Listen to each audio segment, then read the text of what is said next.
Olá, sou Flávio Mendes, psicólogo psicanalista. Se você tem acompanhado o canal, o trabalho aqui no YouTube, você deve estar vendo que eu dei um recesso aí no último período, mais ou menos aí um mês de pausa, né? De junho para cá, para julho, porque eu vinha num pique de trabalho muito grande, entendi que eu precisava dar uma pausa para me reenergizar, digamos assim, descansar um pouco, organizar um pouco algumas questões em meio a tudo que vinha acontecendo na pandemia.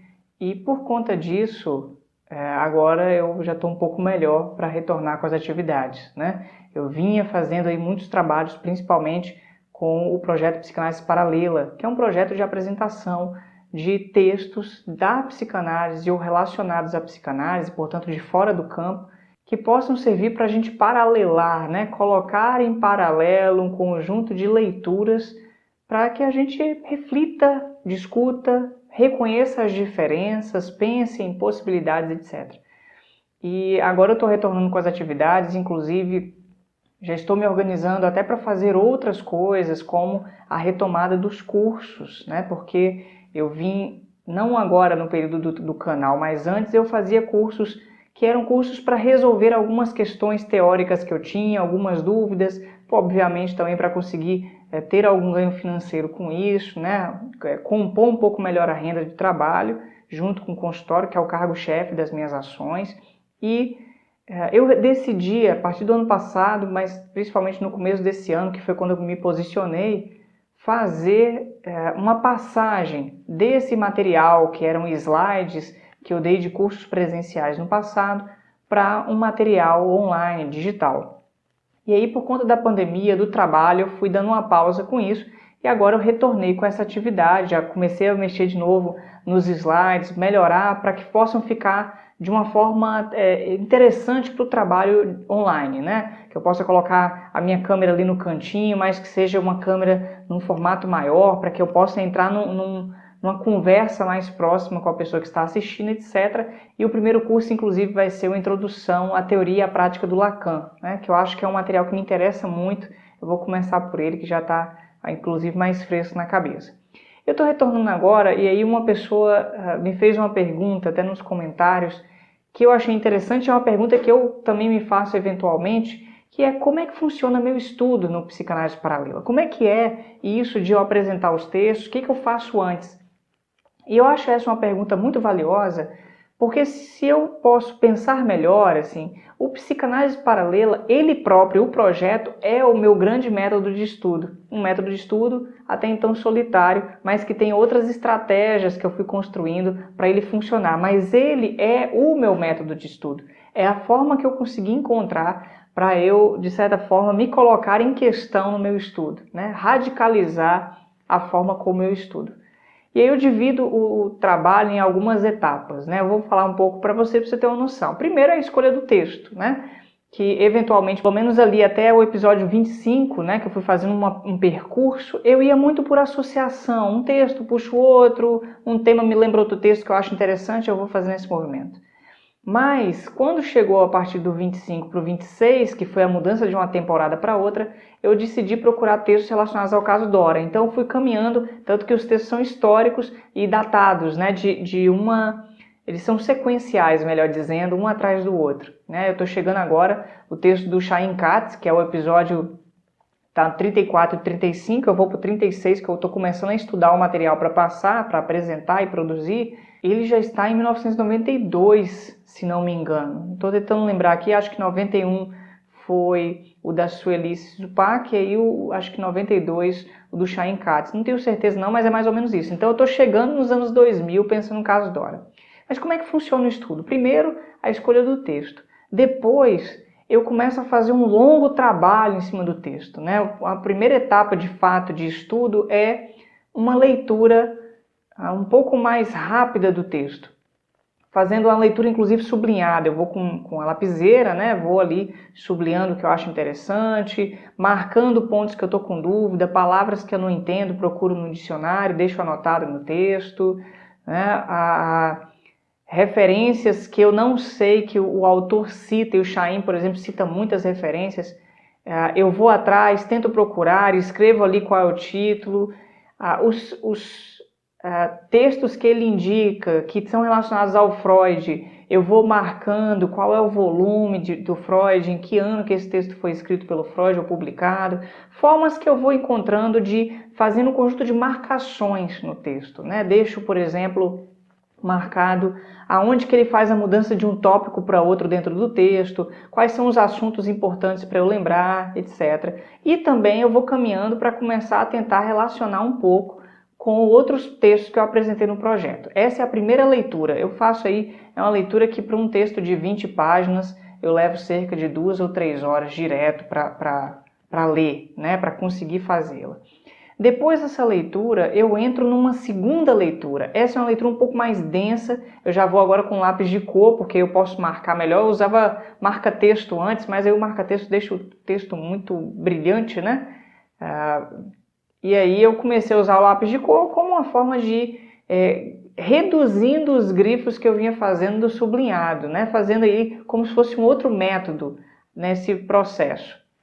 E aí eu vou sublinhando melhor com lápis de cor, pintando o texto, né? O que eu vou falar, vou colocando em aspas as partes que eu lerei na hora da apresentação, vou buscando um pouco mais, aí sim, aquelas referências dos outros autores que eu ia citando, agora eu faço a busca dessas referências, imprimo, deixo junto, anoto no texto, marco ali pontos para eu voltar eventualmente, ou para eu apresentar, porque às vezes eu dou uma brecha na apresentação do texto para fazer isso. Eu gasto aí mais ou menos umas 4 horas fazendo isso, ou outras 3 horas. É um bom tempo também, porque é uma outra leitura. E eu acho que essa leitura, inclusive, é mais densa que a anterior, né? Porque essa leitura, de fato, eu já estou me programando para ir para a próxima etapa, para a terceira etapa do projeto, que é uma primeira apresentação de ensaio offline, sem internet, sem câmera, sem nada. Eu faço uma apresentação para mim mesmo de um episódio. Porque aí é a forma que eu tenho de organizar o texto para mim, né? Na medida em que eu falo, eu organizo isso estruturalmente, essa é a função da fala, e isso facilita para eu poder, de certa forma, apreender o texto, inclusive entender as minhas dúvidas, porque não é por eu estar lendo o texto que eu estou sabendo de tudo que eu estou lendo. Eu faço essa apresentação para identificar quais são as minhas dificuldades, o que eu entendo, o que eu não entendo, o que está fácil, o que não está, né? Então essa apresentação ela me serve como uma primeira forma de estruturação do material para, de fato, a apresentação gravada. Isso eu aprendi, inclusive, nos meus tempos de professor e, óbvio, a gente entende que é a fala que estrutura o pensamento, não o pensamento que estrutura a fala. É o fato do símbolo da linguagem permitir a estruturação dos processos. Então essa é a terceira etapa. Ela me dá uma noção de quanto tempo eu vou ficar na apresentação. Então, se, por exemplo, eu demorei 1 hora apresentando, eu sei que a minha apresentação, de fato, a seguinte, ela vai durar uns 40 minutos. Então, é porque a próxima apresentação já é uma apresentação mais rápida, porque eu já sei o texto, eu já tenho uma noção do texto. E aí eu vou para a quarta parte, que é a filmagem. A filmagem é a hora que eu me ponho diante da câmera e vou fazer, de fato, a apresentação para o público. Né? Então eu apresento todo o texto mais uma vez, é uma parte inclusive de mais uma releitura do texto, perceba, cada uma dessas partes eu estou relendo o texto de novo, então nessa quarta parte eu estou na quarta leitura do texto, porque eu já estou apresentando para quem está acompanhando, que vai ver depois, né? Eu estou gravando a apresentação. Eu vou então para uma quinta parte, que essa quinta parte é a edição. Essa parte eu demoro bastante, assim, eu demoro praticamente uns 40, 50 minutos a cada 10 minutos de vídeo editado. Então, se um vídeo tem 2 horas, eu vou levar aí mais de 10 horas para trabalhar. Eu demoro muito tempo porque eu coloco o texto, tem que digitar, prepara, volta, vai, edita uma parte, organiza o texto, então demoro muito. Por isso que às vezes eu falo assim, não tenho um tempo suficiente, é porque realmente eu estou num período de edição que demora bastante, consome bastante tempo, mas é o momento que eu estou fazendo uma nova leitura do texto, porque eu estou me vendo apresentando, é a quinta parte do trabalho de leitura dos textos, que aí eu vou vendo onde eu fui bem, onde eu não gostei, onde foi interessante. Alguma fala eu próprio coloco no vídeo lá, dizendo, isso foi interessante o que eu estou falando. Às vezes eu dialogo comigo mesmo, me corrigindo. Então, é uma quinta leitura aí do texto que então fecha o ciclo, que depois eu termino e apresento o texto para vocês, né? Que já em forma de vídeo. Obviamente tem ainda uma parte que não está dentro desse bloco da filmagem, mas é uma sexta parte, que é o diálogo com os comentários. Que aí é o momento que eu saio um pouco do trabalho comigo mesmo e entro no trabalho com você, com o outro que está aí acompanhando. Porque aí eu faço um movimento de pensar melhor, de articular melhor uma ideia, de entender o raciocínio de quem está assistindo, de tentar mudar. E aí eu vou para a sexta etapa, digamos assim, do material, sendo que 5 etapas sou eu comigo mesmo e eu fazendo um bom uso da apresentação oral, do vídeo e tudo mais, do ensaio. E a sexta etapa, eu entro no diálogo com o público. Por isso que eu peço tanto para que vocês comentem, porque independentemente do comentário ser uma crítica ao texto, ou à apresentação, um elogio ou não, uma dúvida, uma consideração, isso me serve, obviamente, para o meu estudo. Então, é um estudo que eu chamo de muito rigoroso para mim, e ele me serve e eu gosto muito, porque é um estudo que eu fico depois meses ainda resgatando o texto. Por isso que eu vou citando textos ao longo dos vídeos, porque eles vão ficando ainda com alguns elementos para eu lembrar. Eu gosto muito disso, eu acho que é uma forma densa, rigorosa, gostosa também de fazer um estudo e que não é tão simples a gente achar em qualquer lugar, né? Em geral, a gente vê as apresentações das pessoas, são apresentações muito rápidas, uma leitura e já está apresentando, e eu tento esmiuçar e destrinchar o texto o máximo possível, porque eu acho que é a partir daí que a gente começa de fato um estudo. Estudar um texto na verdade, trabalhar como um analista, né? Nós vamos quebrar o texto em suas partes, tentar separá-las uma em relação às outras, ver quais são as suas relações e depois ainda fazer a interpretação de como que isso se relaciona com outros textos, ver as transversalidades, os paralelismos, etc. Então é um trabalho que é bastante árduo. Por isso que cada vez que alguém vem e agradece pelo trabalho, eu fico muito grato, eu agradeço muito, eu fico muito feliz, porque eu vejo que o trabalho está tocando, está provocando.